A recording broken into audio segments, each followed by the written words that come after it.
Today we will discuss about the death of partners. Death of partners का meaning क्या है, death of partners में exactly क्या होता है, उसके profit sharing ratio, new profit sharing ratio कैसे कैलकुलेट करेंगे, ये सब हम लोग एक टॉपिक में डिस्कस करेंगे। बाद में उसके गुडविल के इफेक्ट क्या है, और डेट ऑफ पार्टनर्स में डेट ऑफ पार्टनर को शेयर ऑफ प्रॉफिट जो सबसे इंपॉर्टेंट पार्ट्स है वो हमें सीखना मिलेगा। लेकिन इसके पहले आप नीचे दी हुई लिंक पे क्लिक कीजिए, जिससे आपको एक फॉर्म आएगा, वो सबमिट कीजिए, जिससे आपको बहुत सारे फ्री कंटेंट मिलेंगे। और ये वीडियो देखने के बाद और के ऊपर क्लिक कीजिए, जिससे आपको क्वेश्चन सीरीज मिलेगी। वो क्वेश्चन सीरीज सॉल्व कीजिए, इससे आपको इमीडिएटली रिजल्ट मिलेगा कि आपको डेट ऑफ पार्टनर्स कितना आ रहा है। तो आप एग्ज़ाम जरूर दीजिए, लेकिन इसके पहले डेट ऑफ पार्टनर डिटेल में दीजिए, देखिए, और उसके बाद वो एग्ज़ाम दीजिए। आपको इमीडिएटली रिजल्ट भी मिलेगा और बहुत सारे फ्री कंटेंट्स भी मिलेंगे जो अकाउंटिंग के बारे में है, डेट ऑफ पार्टनर्स है, रिटायरमेंट है, एडमिशन ऑफ पार्टनर्स है। बहुत डिजिटल वीडियो आपको फ्री में मिलेंगे।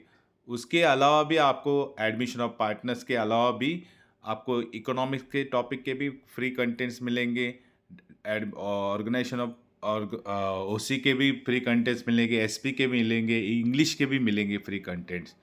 तो इसके ऊपर जल्दी से जल्दी क्लिक कीजिए और फॉर्म सबमिट कीजिए। लेकिन ये वीडियो देखो, जिससे आपको डेट ऑफ पार्टनर्स में डिटेल्स में मालूम हो जाएगा। Now we will discuss about the death of partners. Death of partners में एग्जैक्टली क्या होता है, तो पहले मीनिंग देखेंगे कि डेट ऑफ पार्टनर्स यानी क्या। तो when any partners died in a partnership firm, it is called as a death of partners बोलते हैं, या डिजीज पार्टनर। ओके, अगर पार्टनर कोई मर जाता है तो पार्टनरशिप क्या हो जाती है, बंद हो जाती है, और कंटिन्यू पार्टनर चाहे तो वापस कंटिन्यू बिजनेस कर सकते हैं।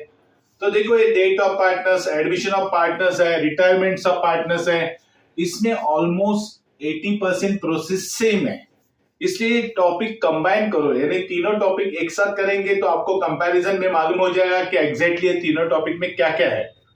ओके, तो आप कंपेयर करोगे तो उसमें मालूम हो जाएगा। देखो, ऑलमोस्ट स्टेप सेम है। जैसे डेट ऑफ पार्टनर में स्टेप क्या था, change in profit sharing ratio, हम लोग ने रिटायरमेंट में और एडमिशन में भी प्रॉफिट शेयरिंग रेशो निकाला था। तो इसमें क्या होता है, एग्जैक्टली डेट ऑफ पार्टनर्स जब रिड्यूस होता है, क्या रिड्यूस करता है, number of partners in a business, यानी बिजनेस में नंबर ऑफ पार्टनर्स कम हो जाता है। सपोज ए बी सी है, सी मर गया तो ए और बी बच जाएगा। तो नेचुरली क्या होता है, share of profit for remaining partners, यानी बचे हुए जो रिमेनिंग पार्टनर्स हैं उन लोग का प्रॉफिट क्या हो जाएगा, शेयरिंग प्रॉफिट रेशो क्या होगा, डिक्रीज होगा due to death of partners के कारण।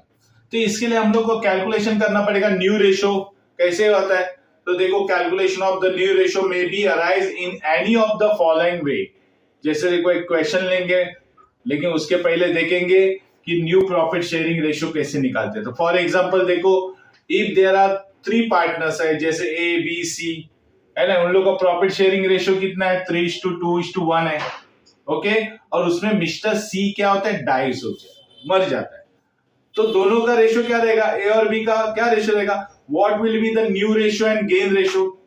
अभी न्यू रेशो मतलब जो बचे हुए पार्टनर उसका रेशो क्या आएगा और उनको गेन कितना मिलेगा। तो देखो, पहला सॉल्यूशन में देखेंगे, new ratio of the partners A B will be 3:2 रहेगा। क्योंकि 3:2, क्योंकि क्या होता है, सी का रेशो कैंसिल करेंगे तो ऑब्वियसली बचे हुए पार्टनर ए और बी का 3 और 2 ही रहेगा। तो यहाँ पे न्यू रेशो क्या आता है, 3:2 आता है।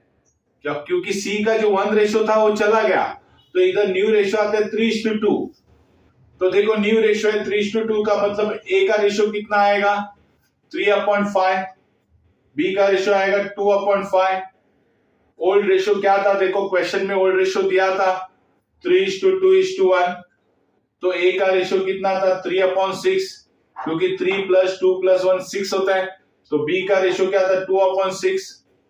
ओके, तो ये न्यू रेशो ओल्ड रेशो पहला फाइंड आउट करो, बाद में देखो कैलकुलेट करेंगे उनका गेन रेशो क्या आता है। देखो, calculation of the gain ratio of new partners को गेन क्या होता है।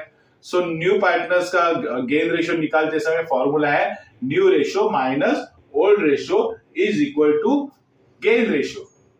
तो फाइंड आउट करेंगे, पहला देखो ए का न्यू रेशो क्या दिया हुआ था, हम लोगों ने निकाला था 3/5, माइनस ओल्ड रेशो माइनस करेंगे 3/6।